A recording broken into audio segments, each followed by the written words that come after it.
ಊರ್ಗೋಗಿದ ತಕ್ಷಣ ಅಲ್ಲೊಂದ್ ಮನೆ ಇರುತ್ತೆ. ಆ ಮನೆಗಿರುವ ಕಿಟಕಿನ ನೋಡುತ್ತೆ. ಆ ಕಿಟಕಿ ಚಿಂಕಿ ಅದು ಆ ಕಿಟಕಿಯಿಂದ ನೋಡುತ್ತೆ. ಆ ಒಳಗಡೆ ಒಂದು ಉಡನ್ ಅಲ್ಮಾರಿಯೊಂದು ಇರುತ್ತೆ. ಅದ್ರ ಮೇಲೆ ಗೂಡು ಕಟ್ಕೊಳ್ಳೋಣ ಅಂತ ಅನ್ಕೊಳುತ್ತೆ. ಇದ್ರ ಮೇಲೆ ನಾನು ನನ್ನ ಗೂಡನ್ನ ಚೆನ್ನಾಗ್ ಕಟ್ಕೋಬಹುದು.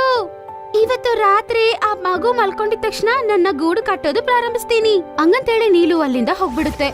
ಮತ್ತೆ ಚಿಂಕಿ ನಿದ್ದೆ ಮಾಡಿದ್ಮೇಲೆ ಅದರ ಗೂಡನ್ನು ಕಟ್ಕೊಳ್ಳೋದಕ್ಕೆ ಪ್ರಾರಂಭಿಸುತ್ತೆ.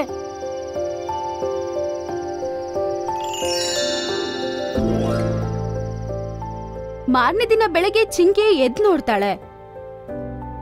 ಅವಳ ಕಬೋರ್ಡ್ ಮೇಲೆ ಇರುವ ಗೂಡನ್ನು ನೋಡಿ ಅವಳಿಗೆ ತುಂಬಾನೇ ಆಶ್ಚರ್ಯ ಆಗುತ್ತೆ. ಮತ್ತೆ ಎದ್ದು ಅದರ ಹತ್ರ ಹೋಗಿ ನೋಡುತ್ತೆ. ಓ ಗಾಡ್, ಇದು ಒಂದು ಪಕ್ಷಿಯ ಗೂಡು. ಮತ್ತೆ ಅದರಲ್ಲಿರುವ ಪಕ್ಷಿ ತುಂಬಾ ಸುಂದರವಾಗಿದೆ. ಅದನ್ನ ಕೇಳಿ ನೀಲುಗೂ ತುಂಬಾ ಸಂತೋಷ ಆಗತ್ತೆ. ಮತ್ತೆ ಅದು ಅನ್ನುತ್ತೆ, ಚೂ ಚೂ ಚೂ ಚೂ.